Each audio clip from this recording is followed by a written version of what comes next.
Anteriormente vimos que toda organización se convierte en un sistema sociotécnico integrado. ¿Por qué socio? Porque convivían y se influenciaban unas a otras tanto las audiencias internas como las audiencias externas. ¿Y dónde influye todo esto? En la parte técnica, en la parte de procedimientos, de elaboración de productos, de procesos de producción.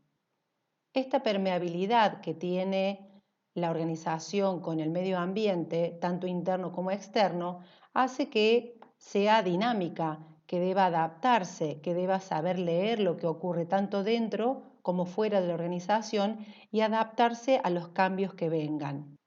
Pero para llevar adelante una organización y mantener el equilibrio sociotécnico del que venimos hablando, es necesario hacer un análisis pormenorizado de todo lo que es la organización y lo que ella comprende.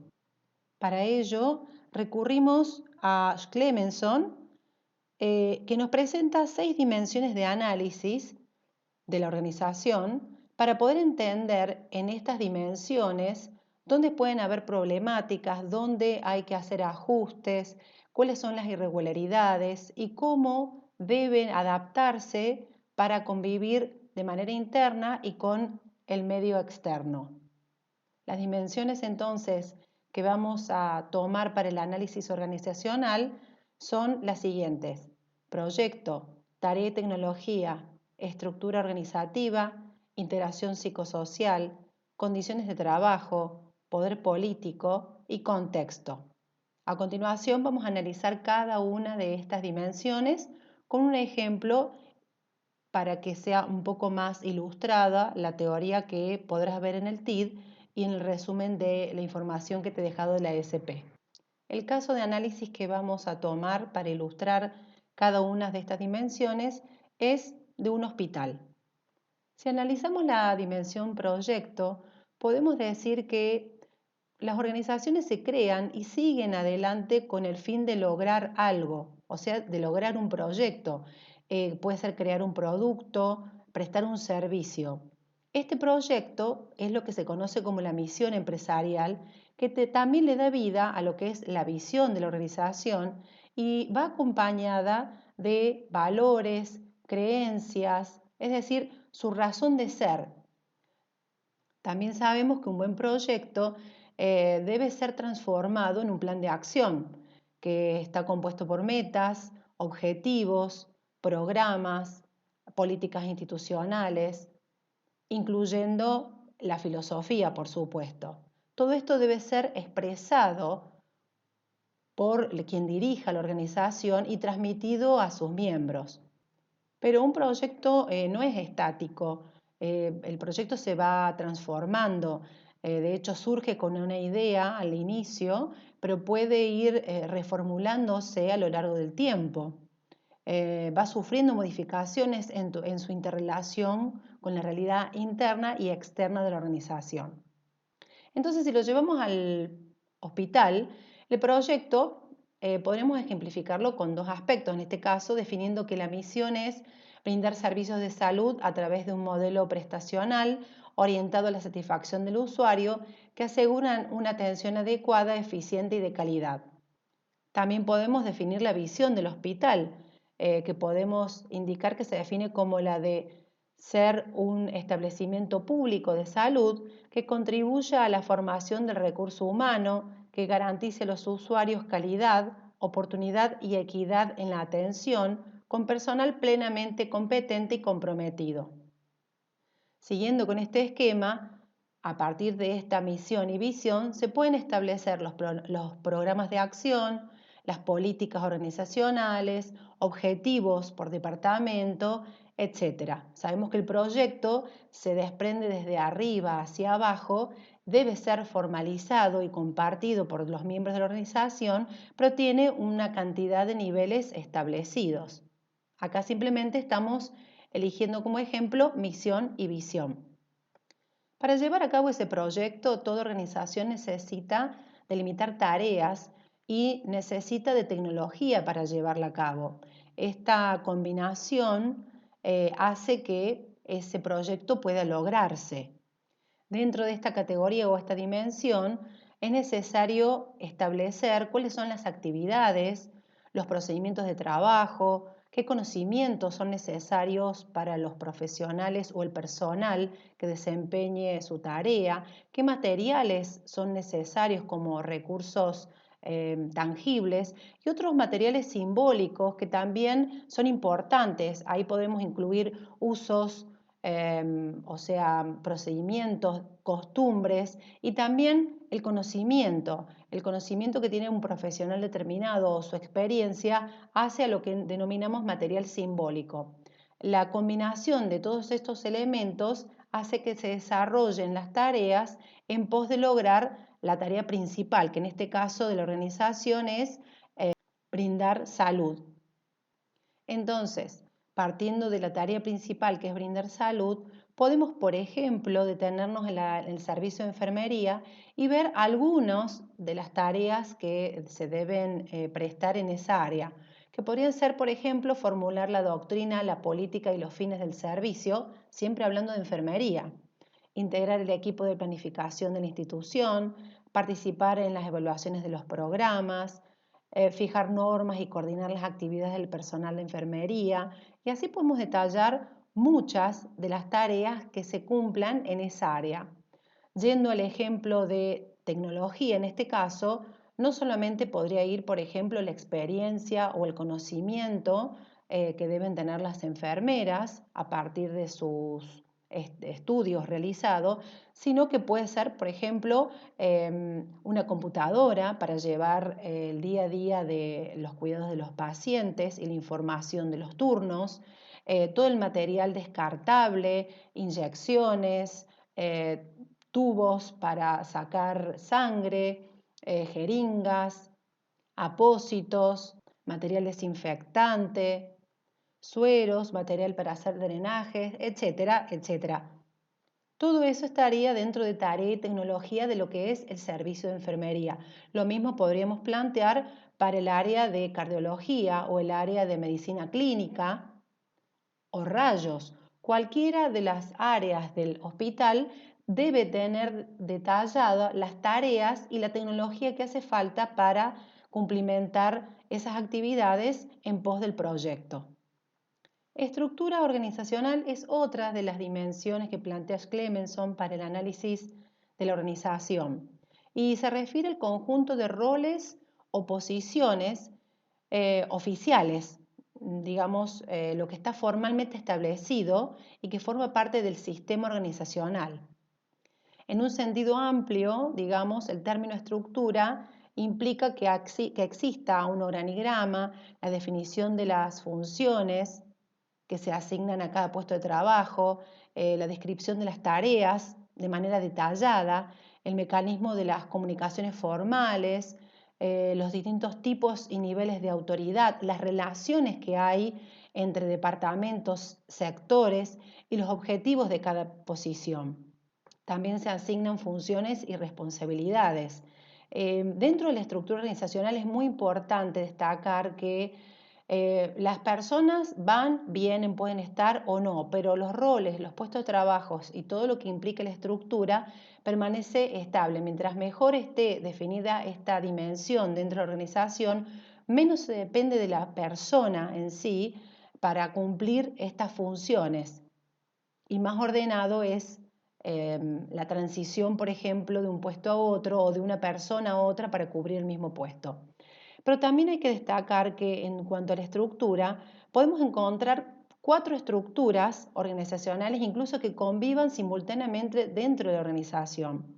Y ahí podemos mencionar que está la oficial o formal, que es la que dicta el organigrama, la que podemos ver formalizada en una estructura de relaciones en donde se indica la cadena de mando.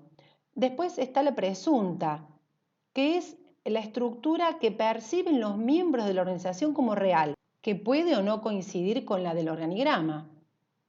Después está la existente, que es la que efectivamente opera en la organización, es la que no es la que está pensada o la que está dibujada en un organigrama, sino la que existe de manera efectiva. Y por último está la requerida, que es la estructura que necesitan las personas que conforman la organización para que funcione de manera eficiente. Pero ahora veámoslos con un ejemplo. Siguiendo con el ejemplo del área de enfermería, podríamos ver que ellas cuentan con algunas funciones. Por ejemplo, valorar el estado de salud del paciente, controlar condiciones de usos de materiales y equipos, supervisar, realizar y ayudar a efectuar curaciones complejas, y podemos citar muchísimas más. Aquí lo importante es detallar el sinnúmero de actividades que debe cumplir la persona en un rol determinado. Por eso decimos que es importante definir los roles, porque las personas pasan o rotan, pero los roles permanecen en el tiempo. Entonces, cualquier persona que el día de mañana ocupe el rol de enfermera en el puesto de otra compañera que se haya retirado de la organización, puede realizarlo sin dificultad, porque lo que hace es cumplir las actividades. Si dependieran las actividades de la persona, cada uno lo encararía del modo que mejor le parece, pero eso no sería lo adecuado. Y siguiendo con el ejemplo de los 4 tipos de estructuras, podemos ver, por ejemplo, que en respecto a la liquidación de sueldos puede haber una estructura oficial o formal, que es que en el organigrama figura un staff externo que liquida sueldos, ¿sí? Pero puede ocurrir que el personal de la organización del hospital cree que la liquidación la realiza el contador del área administrativa porque desconoce este staff externo. Y en realidad, más allá de lo que ellos creen, en la existente, la realiza una auxiliar administrativa junto a la jefa de enfermeras a la liquidación de sueldos. Si se fijan, hay alguna discrepancia entre lo que es la oficial, la presunta y la existente. Y también podría haber una diferencia con la requerida, que es que un auxiliar contable sea capaz de hacer la liquidación de sueldos solo. Es decir, ni la jefa de enfermeras, ni la auxiliar administrativa, ni el staff externo, ni el contador del área. La requerida podría ser totalmente diferente a las demás estructuras. Lo ideal sería que las 4 estructuras sean las mismas, o que la que mande la oficial sea la presunta y la existente para no requerir otra diferente. En toda organización es importante hacer una evaluación o un análisis de las condiciones de trabajo. Esto es analizar obviamente el punto de vista de los empleados y se refiere al análisis de la satisfacción y realización de los miembros de la organización que la componen. Para esto se pueden considerar 2 tipos de grupos de factores o 2 grupos grandes de variables que ayuden a analizar la percepción de las condiciones de trabajo. Uno denominado factores objetivos y el otro factores subjetivos. El primero se refiere a aquellas cosas que son básicas para trabajar y que si faltan producen insatisfacción. Aquí, por ejemplo, podemos encontrar el salario, las condiciones de higiene, de seguridad, de confort en el área de trabajo. Y por otro lado, respecto al segundo grupo de los factores subjetivos, podemos encontrar, por ejemplo, la satisfacción que tienen respecto al trabajo que realiza, la salud y bienestar del trabajador, la posibilidad que tiene de crecimiento y desarrollo dentro de la organización, de poder ascender, por ejemplo, de poder desarrollarse, de poder acceder a tareas que le brinden aprendizaje, de que haya reconocimiento en la organización. Este grupo de factores subjetivos, a diferencia de los objetivos, si están, producen satisfacción, pero si no están, nada, no pasa nada. En cambio, las que sí o sí deben estar son aquellas variables presentes en los factores objetivos, porque si no están, directamente presentan insatisfacción. Yendo a las enfermeras nuevamente, vemos que en el sector de enfermería, las enfermeras realizan en la actualidad, por ejemplo, más de lo que les corresponde hacer.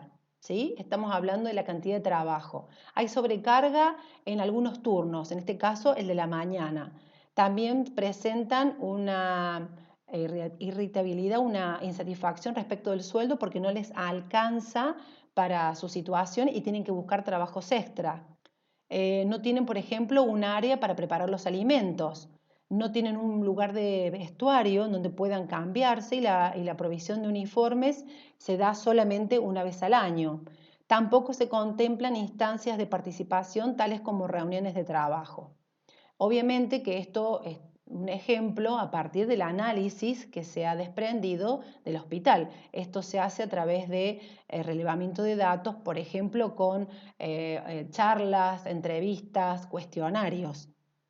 Por lo general, se detienen más en los factores objetivos, pero los subjetivos son igualmente importantes porque le permiten a la persona poder realizarse, ser reconocido, crecer, acceder a más responsabilidades, no sentirse estancado. Y es un grupo de variables que tienen que prestar especial atención las organizaciones, porque también eso hace que haya mucha fluctuación de empleados, haya mucha rotación. Cuando el empleado solamente percibe lo básico y necesita crecer algo más, intenta probar suerte en otras organizaciones. En el área o en la dimensión de análisis de integración psicosocial, podemos ver que se puede dar, o hace referencia, mejor dicho, a los vínculos o las relaciones que se establecen de manera horizontal y de manera vertical en la organización. Y tiene que ver con los vínculos o relaciones interpersonales entre las personas. Si hablamos de las relaciones verticales, estos se dan, por ejemplo, entre niveles jerárquicos diferentes, es decir, entre autoridades y subalternos, mientras que las relaciones horizontales se dan entre pares, entre los compañeros de un mismo nivel jerárquico.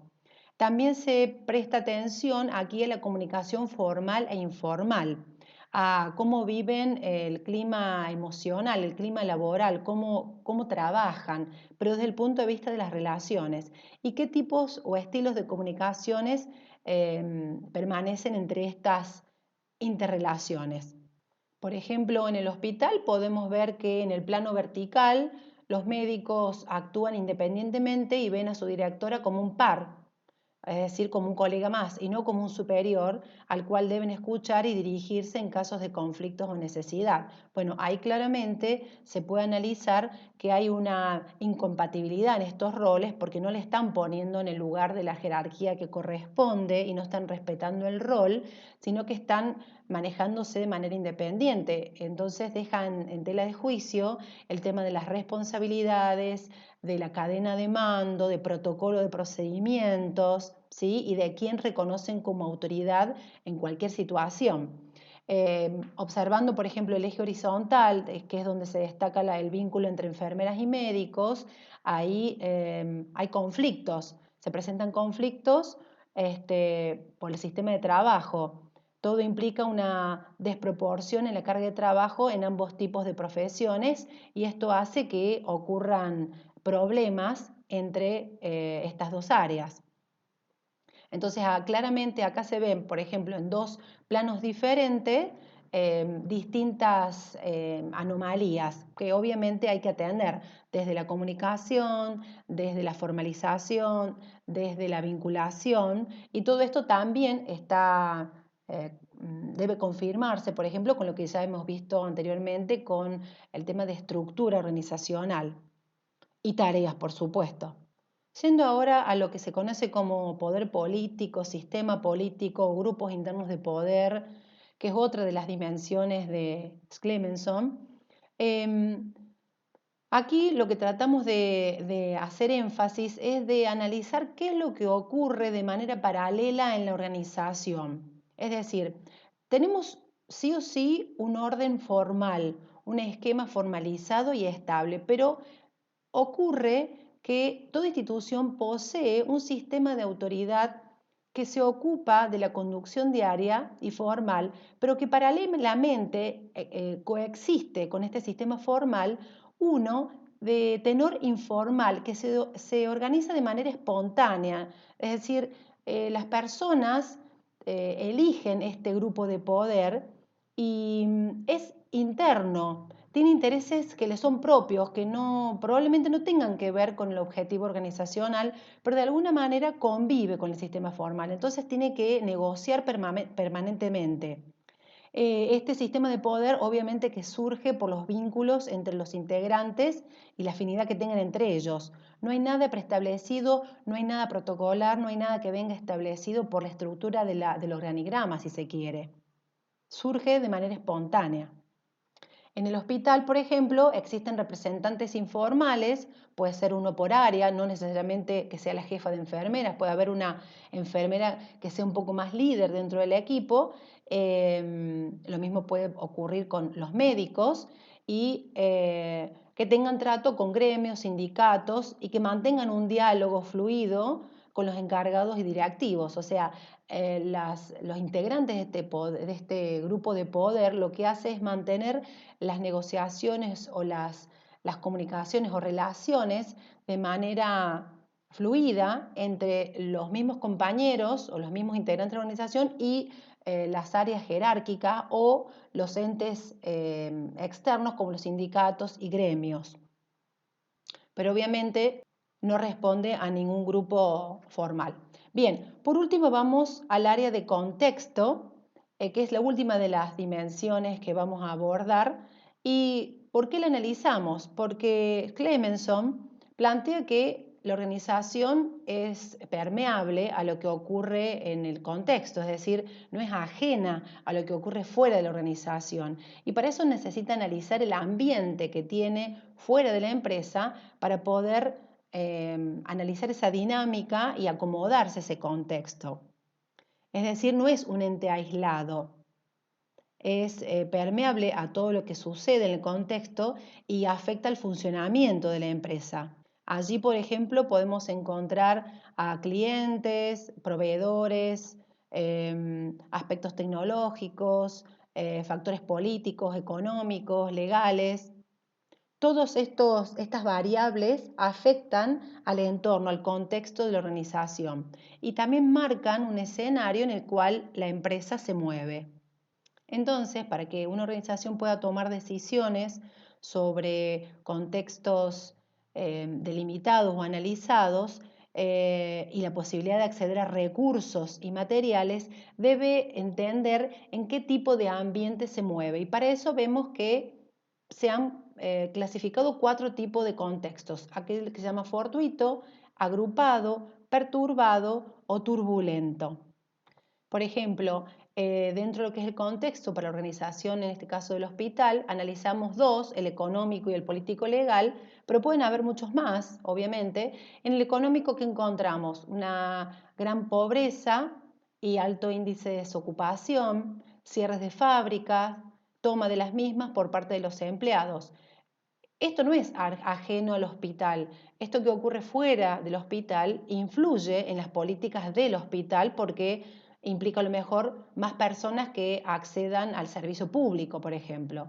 El contexto político legal habla que hay distintos planes de gobierno, las campañas de vacunación, las campañas de prevención promocionales, hace que aumente también la concurrencia al hospital. Entonces, si se fijan, uno debe estar atento a qué está ocurriendo puertas afuera para poder modificar la política interna. Y si esto lo lleváramos hoy por hoy a la situación que estamos viviendo, podemos analizar 4 tipos de ambiente y vamos a ver que en este momento estamos en un ambiente turbulento. Pero vamos a partir del principio.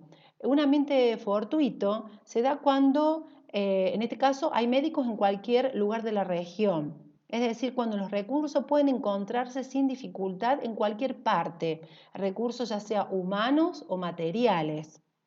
No estamos hablando simplemente de personas, pero si lo llevamos al ejemplo práctico y la situación que estamos viviendo de pandemia, un médico es un recurso humano que puede encontrarse en cualquier ciudad, región, localidad. Si vamos al ambiente agrupado, donde los recursos se encuentran concentrados en un lugar o tiempo determinado, en nuestra situación, por ejemplo, se da que los kits para test de virus son limitados para el acceso y producidos por ciertos países, es decir, no cualquier institución puede ir, pedir o comprar, ninguna persona puede hacer y comprarlo en la farmacia. Entonces, hay una limitación y hay una agrupación, porque está sectorizado en este caso, quién puede acceder y quién puede producir estos estos recursos. Si pasamos a un ambiente perturbado, perturbado se da cuando hay un acontecimiento puntual que afecta a alguna de las variables en juego. Puede ser, por ejemplo, un paro de transporte que haga que las enfermeras, por ejemplo, o ciertos médicos no puedan cumplir con su trabajo porque no pueden llegar al establecimiento para prestar servicios. O una asamblea sindical con los trabajadores del área médica que haga que se paren las actividades. Y por último, y yendo al que nos toca vivir día a día, estamos en el ambiente turbulento. Este ambiente se caracteriza por tener muchas variables en juego que van mutando, que disparan información diferente y desorienta a la organización porque no puede acceder a los recursos y además hay serias dificultades para moverse. Una pandemia, acciones políticas de aislamiento, medidas económicas por decreto de necesidad de urgencia, todas esas variables hoy nos plantean un ambiente turbulento. ¿Por qué? Porque las organizaciones deben adaptarse a ellas. Bien, con estas dimensiones de análisis podemos entender a la organización y decodificar cómo es su funcionamiento, saber qué está mal, qué está bien, qué necesita ajustes, cómo debe focalizarse y reorganizarse la empresa para poder cumplir con su objetivo, con su misión. Por eso es necesario poder desprender de un análisis profundo cada una de estas variables y ver cuáles de estas variables o de estas dimensiones son las que están teniendo problemas. Realizar los planes de acción pertinentes y hacer las evaluaciones que correspondan para que no comprometan el seguimiento y el crecimiento organizacional.